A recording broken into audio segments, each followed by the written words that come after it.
वेदों से related question भी बहुत पूछे जाते हैं। तो जैसे ये क्वेश्चन है कि सबसे पुराना वेद कौन सा है, आपसे पूछा जा सकता है कि सबसे प्राचीन वेद कौन सा है। तो कौन सा है सबसे पुराना वेद? ऋग्वेद। आपको पता है हमारे टोटल कितने वेद हैं? 4 वेद हैं। तो आपसे ये भी पूछा जा सकता है कि कितने वेद हैं? तो 4 वेद हैं, ऋग्वेद, सामवेद, अर्थवेद और यजुर्वेद। 4 वेद हैं, जिसमें से ऋग्वेद है सबसे प्राचीन वेद। सामवेद आपसे पूछा जा सकता है सामवेद में किसका वर्णन है। तो सामवेद में जितना संगीत होता है ना, उसका वर्णन है ऋग्वेद, सामवेद। अर्थवेद में किसका वर्णन है? अर्थवेद या अथर्ववेद भी कहते हैं। तो अथर्ववेद में किसका वर्णन है? अथर्ववेद में जो हमारा इकोनॉमिक्स होती है उसका वर्णन है। और यजुर्वेद अब चौथा है यजुर्वेद। तो यजुर्वेद में किसका वर्णन है? यजुर्वेद में है आयुर्वेद का वर्णन। इसका आयुर्वेद विज्ञान का वर्णन है। तो आपको इन चारों वेदों के बारे में पता होना चाहिए कि हमारे कितने वेद हैं? 4 वेद हैं। कौन कौन से हैं? ऋग्वेद, सामवेद, अथर्ववेद और यजुर्वेद। ऋग्वेद में किसका वर्णन है? जो यज्ञ होते हैं, जो पूजा पाठ होता है, उसका वर्णन है ऋग्वेद में। हमारा जो गायत्री मंत्र है वो भी कहाँ पे है? ऋग्वेद में। और दूसरा कौन सा है? सामवेद। सामवेद में किसका वर्णन है? संगीत का। और तीसरा कौन सा है? अथर्ववेद। अथर्ववेद में किसका वर्णन है? इकोनॉमिक्स का, यानी कि अर्थशास्त्र का। और चौथा कौन सा है? यजुर्वेद। यजुर्वेद में किसका वर्णन है? पूरा आयुर्वेद विज्ञान का। तो इतना आपको वेदों के बारे में पता होना चाहिए। चलते हैं नेक्स्ट क्वेश्चन पे। ऋग्वेद में वर्णित सबसे पुरानी नदी कौन सी है?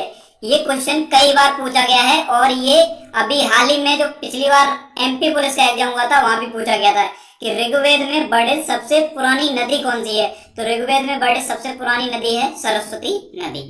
नेक्स्ट क्वेश्चन है, ऋग्वेद में वर्णित सबसे आम अपराध क्या है? ये भी क्वेश्चन पूछा गया है कि ऋग्वेद में वर्णित सबसे आम अपराध कौन सा है। तो पशु की चोरी करना सबसे आम अपराध है, ये ऋग्वेद में वर्णित है। ये ऋग्वेद में वर्णित सबसे आम अपराध है पशु की चोरी करना। नेक्स्ट क्वेश्चन है, ऋग्वेद, यजुर्वेद और सामवेद इन तीनों को मिलाकर क्या कहते हैं? ये भी मोस्ट इंपोर्टेंट क्वेश्चन है, कई कॉम्पिटिटिव एग्जाम में पूछा जा चुका है कि ऋग्वेद, यजुर्वेद और सामवेद को मिलाकर क्या कहते हैं, इन तीनों वेदों को क्या कहते हैं? तो ये कहते हैं वेद त्रयी। कई बार ऑप्शन में वेद त्रयी दे देता है, कई बार केवल त्रयी दे देता है। तो आप ये याद रखें कि ऋग्वेद, यजुर्वेद और सामवेद को मिलाकर क्या कहते हैं? वेद त्रयी।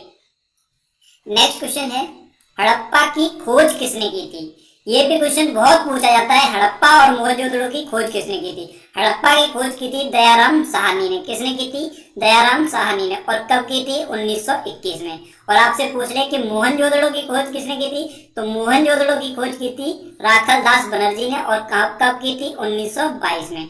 तो ये दोनों ही मोस्ट इंपोर्टेंट क्वेश्चन है, आपसे पूछा जा सकता है कि हड़प्पा की खोज किसने की थी, तब आप याद रखें दयाराम साहनी। मोहनजोदड़ो की खोज की थी किसने? राखल दास बनर्जी ने। और इनकी दोनों की सन भी याद रखें, हड़प्पा की खोज हुई थी 1921 में और मोहनजोदड़ो की खोज हुई थी 1922 में।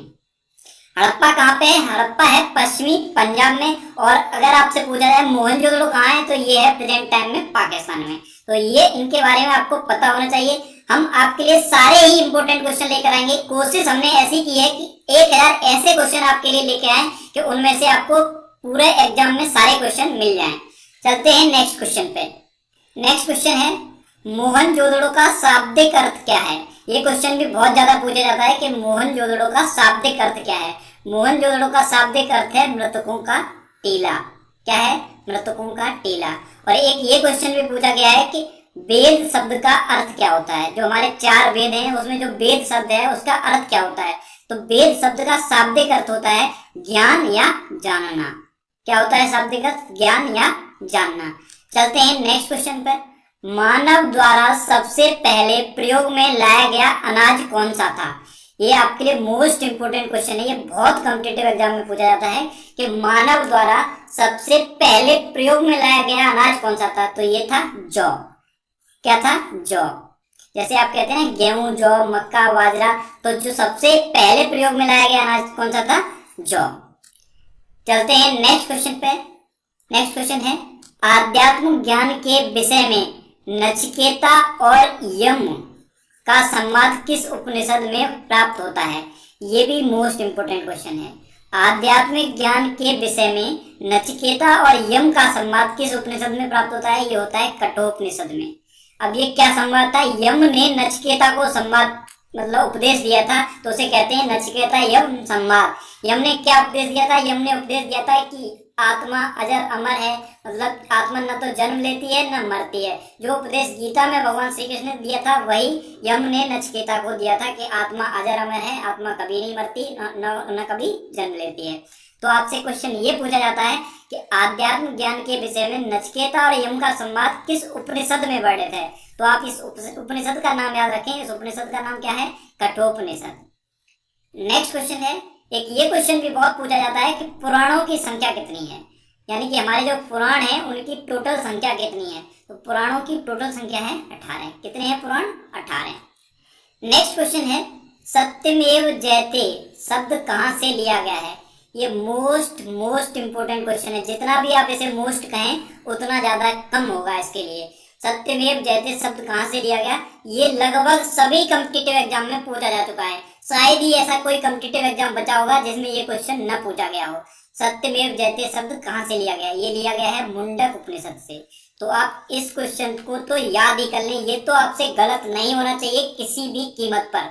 सत्यमेव जयते शब्द कहाँ से लिया गया? मुंडक उपनिषद से। और सत्यमेव जयते का मतलब क्या होता है ये तो आप सभी को पता होगा कि सत्य की हमेशा विजय होती है। तो ये कहाँ से लिया गया है सत्यमेव जयते? मुंडक उपनिषद से। और बौद्ध धर्म और जैन धर्म से रिलेटेड भी क्वेश्चन बहुत पूछे जाते हैं, तो मैंने कोशिश की है कि बौद्ध धर्म और जैन धर्म से रिलेटेड जितने भी क्वेश्चन आपसे पूछे जा सकते हैं वो इस वीडियो में मैं आपके लिए मेंशन कर दूं। तो एक ये क्वेश्चन पूछा जाता है बहुत ज्यादा कि बौद्ध धर्म के संस्थापक कौन थे? तो बौद्ध धर्म के संस्थापक कौन थे? गौतम बुद्ध। और गौतम बुद्ध से रिलेटेड भी बहुत ज्यादा क्वेश्चन पूछे जाते हैं। एक ये पूछ लिया जाता है कि गौतम बुद्ध का जन्म कब हुआ? तो गौतम बुद्ध का जन्म हुआ था 563 ईसा पूर्व में। कुछ क्वेश्चन मैं आपको साथ साथ बताता चलता हूँ, इसमें नहीं लिखे हैं तो आप इन्हें आप अपनी कॉपी पर कहीं भी नोट करते चला करें। मैं आगे जब टेस्ट सीरीज हम उतारेंगे आपके लिए, पुलिस भर्ती की test series, online test series बिल्कुल फ्री रहेगी आपके लिए। हम जब टेस्ट सीरीज उतारेंगे तो उसमें आपसे बहुत सारे ऐसे क्वेश्चन पूछेंगे जो आपको याद हो जाएंगे। जैसे इसी में हमने पूछा था, जैसे अभी बौद्ध धर्म के संस्थापक कौन थे? तो गौतम बुद्ध थे। लेकिन इसमें हमने नहीं लिखा है कि गौतम बुद्ध का जन्म कहाँ हुआ था। तो गौतम बुद्ध का जन्म हुआ था 563 ईसा पूर्व में। आप ये याद कर लें। और एक ये क्वेश्चन भी पूछा जाता है कि गौतम बुद्ध के बचपन का नाम क्या था? तो गौतम बुद्ध के बचपन का नाम क्या था? सिद्धार्थ। और ये भी पूछा जाता है कि गौतम बुद्ध के पिता का नाम क्या था? गौतम बुद्ध के पिता का नाम था शुद्धोधन। गौतम बुद्ध की माता का नाम क्या था? ये भी बहुत पूछा गया क्वेश्चन है। गौतम बुद्ध की माता का नाम था माया देवी। तो हम जब इस वीडियो को एक्सप्लेन करते हैं तब हम आपको बहुत सारे ऐसे क्वेश्चन बताते चलते हैं जो इसमें नहीं लिखे हैं। इन्हें आप नोट कर लिया करें। अगर आप नोट नहीं करते हैं तो आप याद जरूर कर लिया करें। नेक्स्ट क्वेश्चन है, गौतम बुद्ध ने अपना पहला उपदेश कहाँ दिया? ये भी बहुत पूछा जाता है। गौतम बुद्ध ने अपना पहला उपदेश दिया था सारनाथ में। कहाँ पे दिया था? सारनाथ में। नेक्स्ट क्वेश्चन है, गौतम बुद्ध ने अपना पहला धर्म चक्र प्रवर्तन किस स्थान पर दिया?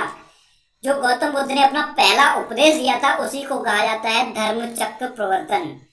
याद रखें, आपसे पूछ लिया जाता है कि धर्म चक्र प्रवर्तन क्या किसे कहते हैं? तो गौतम बुद्ध ने अपना जो पहला उपदेश दिया था उसी को कहा जाता है पहला धर्म चक्र प्रवर्तन। तो इस क्वेश्चन में आपसे क्या पूछा है? गौतम बुद्ध ने अपना पहला धर्म चक्र प्रवर्तन किस स्थान पर दिया? ये दिया था सारनाथ पर।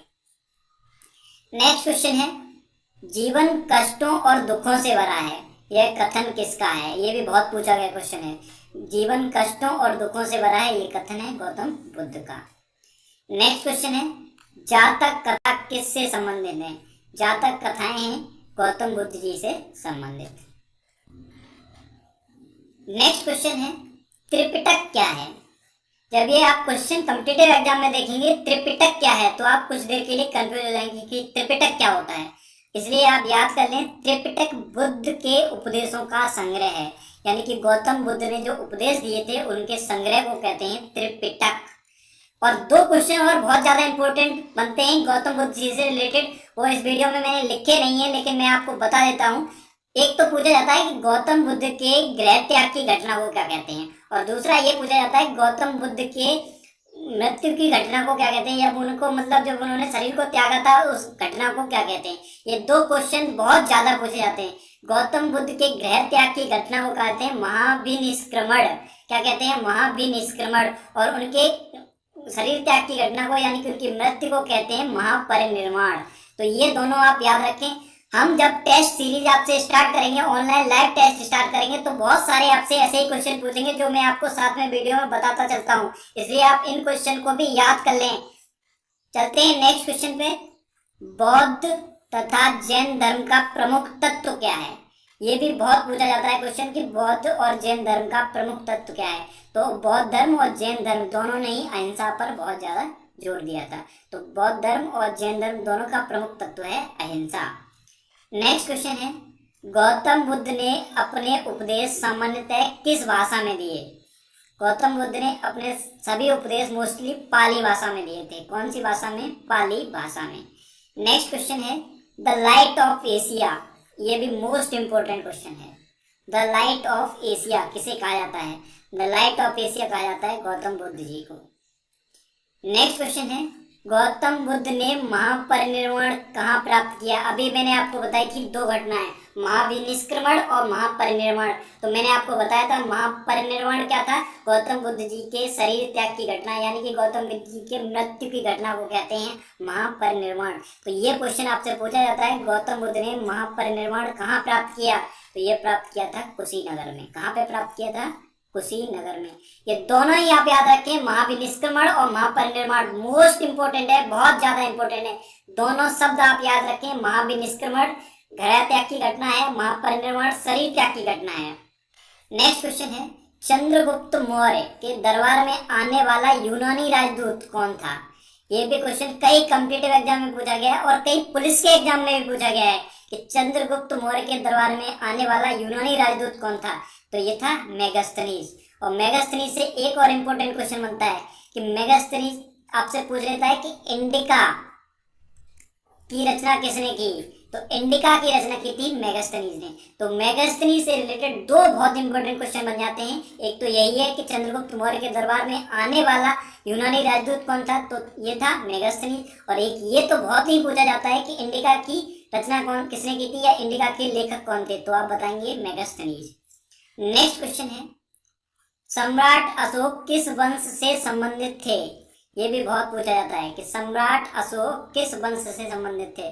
सम्राट अशोक थे मौर्य वंश से संबंधित। और एक ये भी घटना है कि सम्राट अशोक ने कलिंग के युद्ध के बाद जब अपार जन धन की हानि हुई थी, बहुत सारे लोग मर गए थे, तो आसपास जब उन्होंने बहुत सारे मरे हुए लोगों को देखा था कि इतनी सारे सेना मर गए, इतने लोग मर गए, तब उन्होंने उसके बाद बौद्ध धर्म को अपना लिया था। वो बहुत ज्यादा परेशान हुए, अंदर से बहुत ज्यादा द्रवित हुए कि इतने लोगों को मर गए इस घटना में, इतने लोग कलिंग के युद्ध में इतने सारे लोग मर गए, तो उन्हें अंदर से बहुत बुरा लगा था और उन्होंने उसके बाद बौद्ध धर्म को अपना लिया था। तो ये भी आपसे पूछा जा सकता है कि सम्राट अशोक ने बौद्ध धर्म कब अपनाया? कलिंग के युद्ध के बाद। लेकिन इस क्वेश्चन में आपसे क्या पूछा गया है? सम्राट अशोक किस वंश से संबंधित थे? तो सम्राट अशोक थे मौर्य वंश से संबंधित। नेक्स्ट क्वेश्चन है, भारत का नेपोलियन किसे कहा जाता है? ये भी बहुत पूछा जाता है। भारत का नेपोलियन कहा जाता है समुद्रगुप्त को। तो ये था हमारे सामान्य ज्ञान के मोस्ट इंपोर्टेंट 1000 क्वेश्चन का पार्ट 1। इसमें हम सामान्य ज्ञान में इतिहास, भूगोल, अर्थशास्त्र और भारतीय संविधान कवर करेंगे। ये 4 टॉपिक कवर करेंगे। इन चारों टॉपिक को मिलाकर हम आपके लिए मोस्ट इंपोर्टेंट 1000 क्वेश्चन लेकर आएंगे। हमने कोशिश की है कि अलग अलग पुलिस के एग्जाम में कौन कौन से क्वेश्चन पूछे गए और इस बार आपसे यूपी पुलिस के एग्जाम में क्या पूछा जा सकता है, इन सबको मिलाकर हम 1000 ऐसे क्वेश्चन लेकर आएंगे आपके लिए जो बहुत ही ज्यादा आपके लिए इंपोर्टेंट होंगे। तो ये था हमारा पार्ट 1। आपको ये कैसा लगा हमें कमेंट बॉक्स में जरूर बताना। अब आपके लिए एक क्वेश्चन है, इस क्वेश्चन का आंसर आपको कमेंट बॉक्स में बताना है। क्वेश्चन है, गौतम बुद्ध के बचपन का नाम क्या था? आपको कमेंट बॉक्स में बताना है कि गौतम बुद्ध के बचपन का नाम क्या था। जो भी क्वेश्चन हम आपसे पूछा करें उसका आंसर आप कमेंट बॉक्स में जरूर दिया करें। आपको बताना है गौतम बुद्ध के बचपन का नाम क्या था। मैंने आपको इसी वीडियो में बताया कि गौतम बुद्ध के बचपन का नाम क्या था, गौतम बुद्ध का जन्म कब हुआ था, गौतम बुद्ध के पिता का नाम क्या था, गौतम बुद्ध की माता का नाम क्या था। सब कुछ मैंने आपको इसी वीडियो में बताया है, लेकिन आपको इस क्वेश्चन का आंसर बताना है कि गौतम बुद्ध के बचपन का नाम क्या था। तो इस क्वेश्चन का आंसर आप कमेंट बॉक्स में जरूर दें। आई होप आपको ये वीडियो पसंद आया होगा। अगर ये वीडियो आपको अच्छा लगा तो इसे लाइक करें।